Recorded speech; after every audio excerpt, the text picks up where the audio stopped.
Hello guys, तर स्वागत आहे तुमचं आपल्या या यूट्यूब चॅनलवरती. मित्रांनो, चॅनलवर नवीन असाल तर चॅनलला सबस्क्राईब नक्की करा आणि अशाच नवनवीन अपडेट्स पाहत राहा. चला तर मग आपण पाहणार आहोत पाठ राखीन या मालिकेचा आजचा रिव्ह्यू. तर मित्रांनो, भाग्य जी आहे ती तिचं कामावरून घरी निघालेली असते. तर तिच्यासमोर लगेचच एक गाडी उभी दिसते आणि त्यातून आरव बाहेर पडतो. आरवला पाहताच खरं तर भाग्याच्या चेहऱ्यावर हसू उमटतं.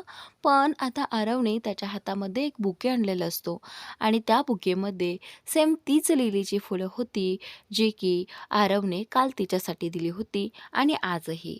त्यावेळी आता इथे ही भाग्य जी आहे ती विचारू लागते की मला सांगा, म्हणजे काल जो काही बुके तुम्ही पाठवला होता तो नक्की तुम्हीच पाठवला होता ना? तर आता आरव बोलतो की हो, आणि आजही. पण आशाताईंसमोर मला देता आला नाही, म्हणून मी म्हटलं की आशाताईंना आणलेलं आहे. असं म्हणताच आता इथे ती हसू लागते. तर त्यानंतर आता इथे हिला कळत नसतं भाग्याला की हा मला एवढे सारखे ही लिलीची फुलं का देतो आहे, त्याचं कारण काय आहे. याचा ती थोडासा विचार करते, पण स्पष्टपणे आरवला बोलवून दाखवत नाही. तर त्याचनंतर आता इकडे आरव जो आहे तो लगेच पुढे जातो आणि गाडीचा दरवाजा उघडतो. तर त्यावेळी भाग्याला कळत नाही की हा नक्की काय करतो आहे. खरं तर भाग्याला पुढच्या साईडला बसण्यासाठी त्याने दरवाजा उघडला होता. पण इकडे तो भाग्याकडे पाहतो आणि बोलतो की चला. असं म्हटल्यानंतर भाग्य बोलते की कुठे कुठे जायचं आहे.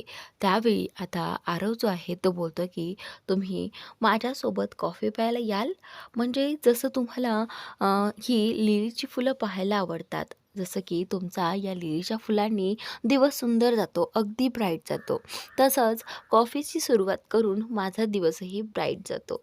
तुम्ही याल माझ्यासोबत कॉफी प्यायला.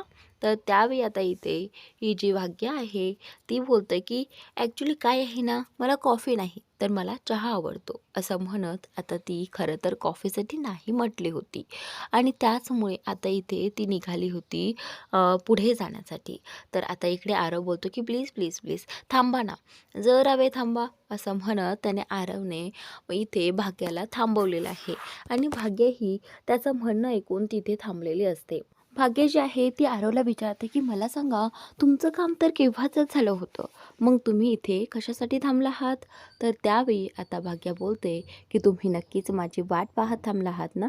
तर आता आरव बोलतो की हो नक्कीच, ते काय आहे ना, मला तुमचं बोलणं, तुमची कंपनी खूप आवडते, म्हणून म्हटलं आपण एकत्र जाऊयात, त्यासाठीच मी तुमची वाट पाहत थांबलो होतो.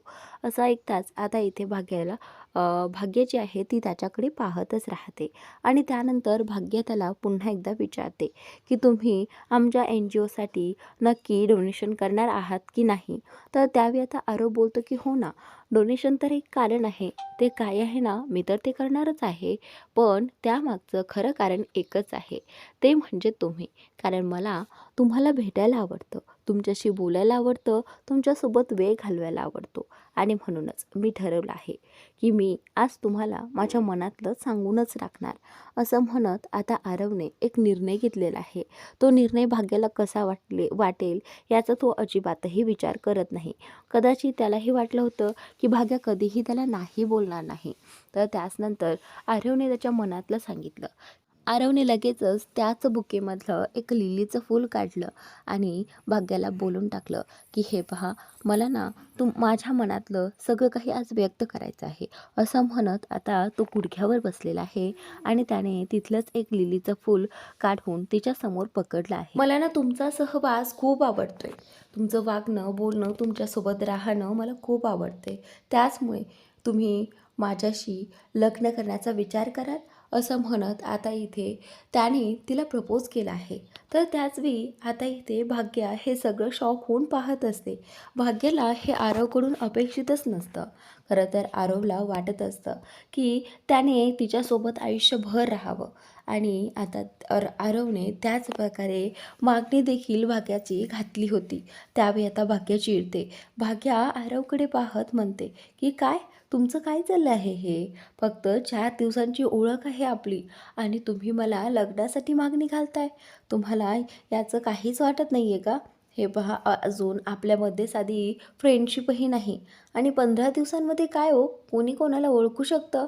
हे पहा, एवढ्या कमी दिवसात कोणाला ओळखणं शक्य नाही आहे. आणि त्याचमुळे हे पहा माझा नकार आहे, असं म्हणत आता इथे ती भाग्या रागाने त्याच्यावरती ओरडते. भाग्या म्हणते की आरव, तुला माहीत आहे की माझं लग्न मोडून 15 दिवसही झाले नाहीत आणि येत्या 15 दिवसात तुला कसलं रे प्रेम होऊ शकतं? भाग्याला खरंच आश्चर्य वाटतं की हा मुलगा तिला प्रपोज करत आहे आणि तेही अगदी 15 दिवसात. म्हणजे ह्याने मला काय समजून घेतलं, ह्याला माझ्यात काय दिसलं असं, आणि ते एवढ्या लवकर हा प्रपोजही करतोय, असा प्रश्न इथे भाग्याला पडलेला असतो. आणि भाग्या त्याला जावंही विचारते. त्यावेळी आरव तिला सांगण्याचा प्रयत्न करतो, पण भाग्याने त्यावेळी त्याचं ऐकून देखील काहीच घेतलेलं नसतं. भाग्या तिचं बोलते आणि तिथून रागात तो बुके खाली फेकून निघून जाते. आणि आता खूप काही बोलल्यामुळे सतत आरवला तिचंच बोलणं आठवत असतं की भाग्या कशाप्रकारे चिडून त्याच्यासोबत बोलली. तर त्याचनंतर इकडे भाग्या म्हणते की तुमच्यासारखी मुलं जी आहेत ना, त्यांना काडीचीही किंमत नसते. म्हणजे पहा ना, आता फक्त 15 दिवस झाले आहे, म्हणजे या गोष्टीचा तुला विचारच नाही की माझं लग्न मोडून 15 दिवस झाले आहेत आणि मी लगेच कशी काय तुला होकार देईल, याचा तू विचार केलाच नाही.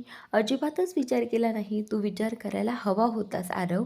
तर त्यावेळी आता इथे ती बोलते की तुम्हाला ना खरं समजून घेण्याची तुमच्याकडे काही पद्धतच नसते.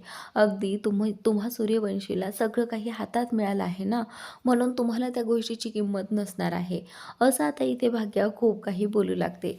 भाग्याने सगळं काही बोलून टाकलं होतं, पण आरवच्या मनात असं काहीच नव्हतं. आरवला फक्त निर्मळ मनाने ती आवडली होती. तिचा स्वभाव, तो अगदी निरागस आणि मनमोकळापणा त्याला खूप भावला होता. पण आता इथे भाग्याने त्याचा लिलीचा बुके फेकून देऊन त्याचा खूप मोठा अपमान केला होता. पण तरी देखील आता इथे त्याला वाईट वाटलं होतं. आणि आता त्याचनंतर तो घरी निघून जातो. भाग्या गेल्यानंतर इकडे आता घरचे सगळेजण भाग्याची वाट पाहत बसलेले असतात. खरं तर रात्र खूप झालेली असते. भाग्या अजूनही घरी आलेली नाही आहे. त्यानंतर आता इथे भाग्याचा भाऊ जो आहे तोही दारात जाऊन त्याची वाट पाहत असतो, कारण सगळेजण जेवणासाठी थांबलेले असतात. पण भाग्याला हे माहिती नसतं की सगळेजण तिच्यासाठी थांबलेले आहेत.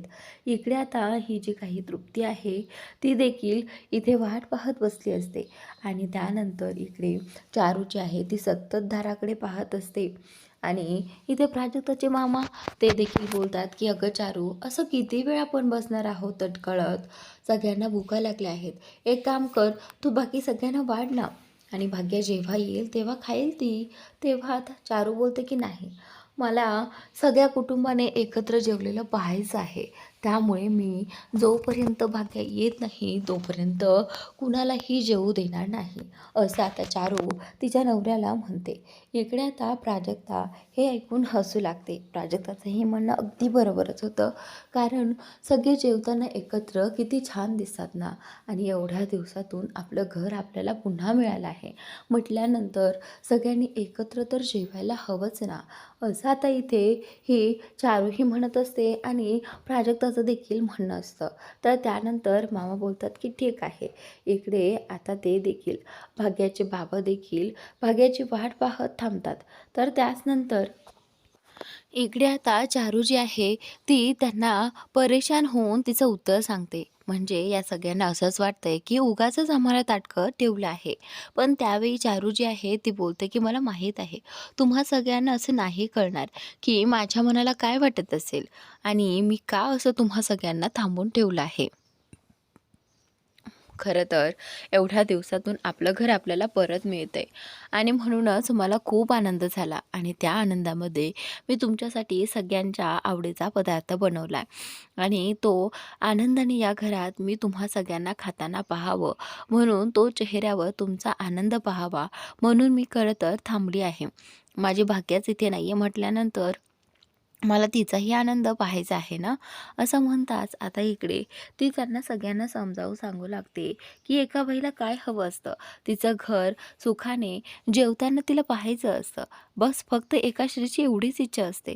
तर आता इथे चारूला सगळेजण समजून घेतात.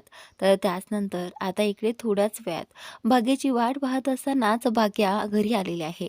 त्यावेळी लगेचच तिचा भाऊ बोलतो, की चला आता भाग्य आली आहे म्हटल्यानंतर आपल्याला जेवायला मिळेल. असं म्हणतात आता सगळेजण जेवणासाठी बसलेले असतातच. तर चारू जी आहे ती आल्याच भाग्याचं तोंड गोड करते. भाग्याला बोलते की चल आता सगळे तुझ्यासाठी जेवणासाठी थांबलेले आहेत. तर आता इथे भाग्य जे आहे ती बोलते की ठीक आहे. तर त्यानंतर आता जेव्हा भाग्या तिच्याच हातातली जी काही बर्फी आहे ती घेऊन इथे चारूचं ते तोंड गोड करते. तर त्यानंतर आता चारू देखील खूप खुश होते. भाग्य बोलते की आई, मला माहिती आहे आज तुला काय वाटत असेल, कारण आज तुझ्या हक्काचं घर तुला पुन्हा मिळालं आहे आणि मी समजू शकते आई, तुला किती आनंद झाला असेल ते. तर आता चारू बोलते की हो पोरी. तर असं म्हणत आता ती बोलते की चल आता गप्पा मारत बसू नको, नाहीतर हे सगळेजण ओरडतील माझ्या नावाने. असं म्हणत आता इथे चारू जी आहे भाग्य आल्यानंतर सगळ्यांचं तोंड गोड करू लागते.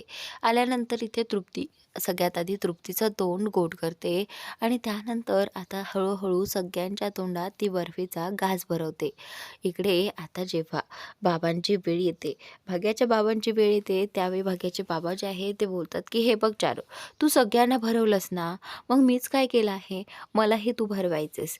तर आता चारू बोलते की अहो काय आहे हे लहान मुलांसारखा हट्ट, चला धरा.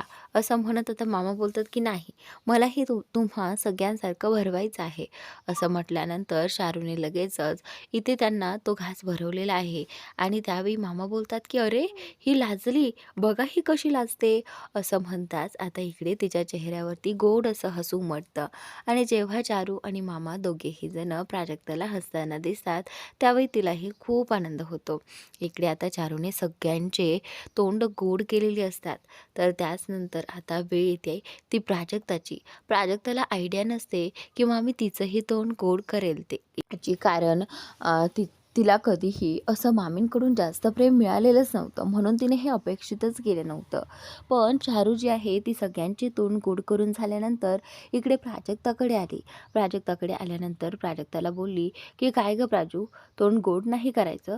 असं म्हणताच आता प्राजक्ता जी आहे तिचे डोळे भरून आले आणि त्यावेळी तिने मामीने समोर हात केलेला होता, ती जी काही मिठाई आहे ती खाल्ली आणि तिला खूप बरं वाटतं. तर आता ती बोलते की चला आता सगळेजण जेवण करून घेऊयात. असं म्हणताच आता इकडे प्राजू जी आहे ती जेवणासाठी आणायला गेली. इकडे सगळेजण बसलेले असतातच. तर त्यावेळी आता इथे चारूने सगळ्यांसाठी ताट वगैरे केलेले असतात.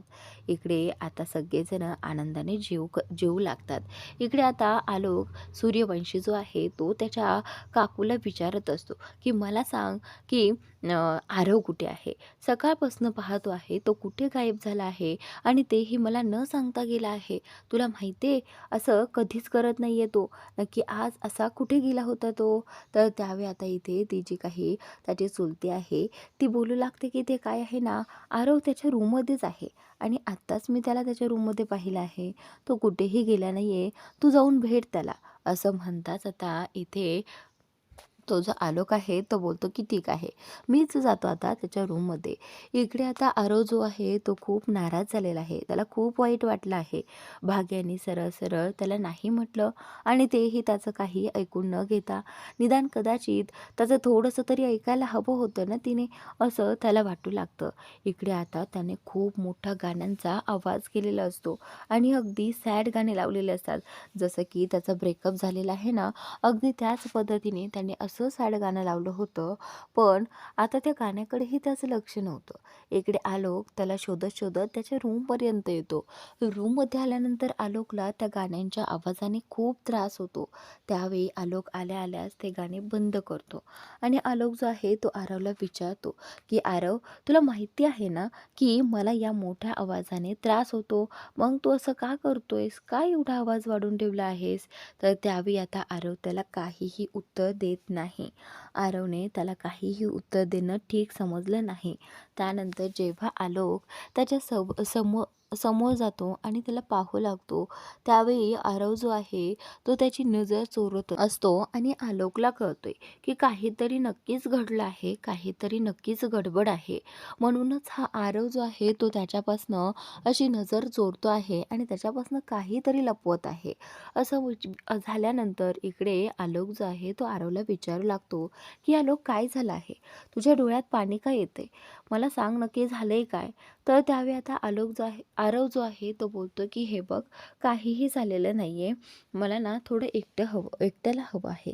तर त्यानंतर आता इथे आलोक बोलतो की हे बघ, मी तुला एकट्याला सोडणार नाही, मला कळलंच पाहिजे. तर आता इथे हा आरव जो आहे तो त्याच्याशी बोलण्याचा प्रयत्न करतो. तो सांगू लागतो की तुला माहिती आहे ना, मला ती भाग्य आवडते. त्यावेळी आता इथे आलोक बोलतो की काय? त्या बहिणीची, म्हणजेच त्या प्राजक्ताची बहीण तुला आवडते? असं म्हटल्यानंतर आता इथे आलोक बोलतो की मग मग काय झालं? आवडते तर? त्यावेळी आता इथे आरव जो आहे तो बोलतो की मी तिला आज प्रपोज केलं. मी तिला माझ्या मनातलं सगळं काही सांगून टाकलं. पण तिने डायरेक्ट नाही म्हटलं रे. मला कधीच वाटलं नव्हतं की ती नकार देईल म्हणून, पण तिने तर लगेच नकार दिला रे. तर त्यावेळी हे ऐकताच आलोकला राग येतो. म्हणजेच आरव सूर्यवंशीला कोणी नकार द्यावा अशी कोणाची हिंमत, असं आलोकला झालेलं असतं. पण खरं तर आलोक यावेळी जरा शांत राहतो. आलोक बोलतो की हे बघ आरव, जर त्या मुलीने तुला नकार दिला असला तरीही तू वाईट वाटून घ्यायचं नाही आहेस. हे बघ, तिच्या मनात काय आहे आणि काय नाही आपल्यालाही माहिती नाही आहे. त्यामुळे जर एखाद्या मुलीने नकार दिला असेल तर एवढं वाईट का वाटून घ्यायचं? हे बघ, अशा कितीही मुली असतात. त्यामुळे प्लीज आता एक काम तू कर, आता तू तिला विसरायचं. हे बघ, काहीही झालं तरी त्या मुली आपल्या दोघांसाठी चांगल्या नाही आहेत. म्हणजे तुला कळतंय ना मला काय म्हणायचं आहे? हे बघ, त्या फक्त स्वतः आनंदी राहू शकतात आणि दुसऱ्यांना त्रास देऊ शकतात.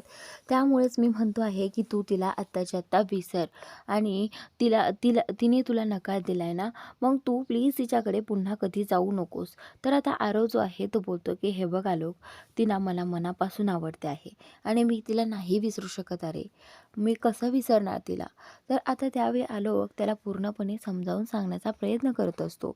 पण आरव जो आहे तो त्याचं ऐकून घ्यायलाच तयार नसतो. तर त्यावेळी आलोक त्याला विचारतो की मला सांग आरव, म्हणजे नक्की काय बोलली ती? तिने नकार कसा दिला? म्हणजे तिने कारण वगैरे काही सांगितलंय का?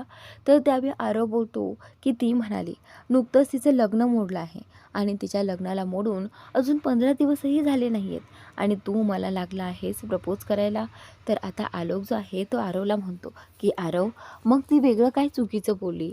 हे बघ, तिच्या लग्नाला मोडून अजून 15 दिवसही झाले नाहीत. मग तिला त्यामधून सावरण्यासाठी थोडा वेळ तर हवा ना. मग मला सांग, तू येत्या 15 दिवसामध्ये तू तिच्याशी भेटला, बोललास आणि तुला लगेच प्रेम झालं. तिलाही कुठेतरी काहीतरी डाऊट येईलच ना. असं कसं 15 दिवसांमध्ये प्रेम होतं? तुझ्या साईडने तर झालं आहे, पण तिच्या विचारात येणं हे साहजिकच आहे ना, असं आलोक आरवला म्हणतो. त्यावेळी आलोक जो आहे तो आरवला सांगतो की हे बघ, ते काही नाही, पण तू त्या मुलीला आत्ताच्या आत्ता विसरून जायचं. समजलं तुला? तर आता आरव जो आहे तो बोलतो की ठीक आहे, मी प्रयत्न करेन. आता त्या मुलीला कधीही भेटायचं नाही आणि तिला विसरून जाण्याचा प्रयत्न करायचा. आता आरवने ठरवलं आहे. इकडे आता भाग्या प्राजक्ताला सांगत असते की तो स्वतःला समजतो तरी काय? हे बघ, येत्या 15 दिवसात त्याने मला प्रपोज केलं आणि पुन्हा म्हणतोय की मला तू आवडते आहेस. तर आता इथे प्राजक्ता जी आहे ती बोलते की काय? कोण आहे तो? तर त्यावेळी ती सांगू लागते की तोच तोच ऑफिसमध्ये येतोय तो, त्याने डोनेशन वगैरे तो करणार आहे, तोच मुलगा. तर त्यावेळी आता प्राजक्ता तिच्याशी बोलत असते आणि इकडे भाग्या सारखं त्या मुलाचंच काहीतरी प्राजक्ताला सांगत असते. तर इकडे आता प्राजू जी आहे ती बोलते की हे बघ, तू आत्ता त्याला नकार दिला आहे, पण मी जेव्हा स्वतः तुझ्यासाठी एक मुलगा शोधेन तेव्हा तू होकार द्यायचा आहेस हां? कारण मी निर्णय घेतला आहे की माझ्या भाग्यासाठी मीच मुलगा शोधणार. तर आता ती बोलते की ठीक आहे, तू शोधलेल्या मुलाशी मी लग्न करायला तयार आहे, पण अशा कोणाशीही नाही, असं म्हणत भाग्याने नकार दिला आहे. आणि त्याचनंतर आलोकला आरव इकडे सांगत असतो, की मला माहीत नाही मी तिला विसरू शकेल की नाही. पण आता माझे पूर्ण प्रयत्न असणार, की मी तिला विसरून जावं. जर मी तिला विसरलो नाही, तर खूप अवघड होईल. असं आता आरव इथे आलोकला सांगत असतो. तर मित्रांनो, आजचा भाग इथेच संपलेला आहे. पुढील भागात ही सुलक्षणा जी आहे सूर्यवंशी, ती प्राजक्ताच्या घरी आलेली आहे आणि प्राजक्ताचा हात तिच्या मामांकडे मागत असते. तर त्यावेळी इथे चारूला आणि या आजीला खूप आश्चर्य वाटलं आहे, की एवढी मोठी सूर्यवंशी घराण्यातली बाई जी आहे ती आपल्या प्राजक्ताचा हात मागायला आली आहे. असं आता त्यांना खूप मोठा प्रश्न पडलेला असतो आणि त्याच नंतर आता इथे प्राजक्ता जी आहे ती बाजूला सुलक्षणाला घेऊन बोलते, की "हे पहा, तुम्ही माझ्या म्हणण्यानुसार माझ्या भाग्याचाही तुमच्या मुलासाठी हात मागाल ना?" तर त्यावेळी आता इथे सुलक्षणा नक्की प्राजक्ताला काय उत्तर देते हे पाहणं उद्याच्या भागात रंजक ठरणार आहे प्रेक्षकांनो. तर नक्की पहा. उद्याचा भाग खूपच इंटरेस्टिंग आहे. तुम्हाला नक्की आवडेल.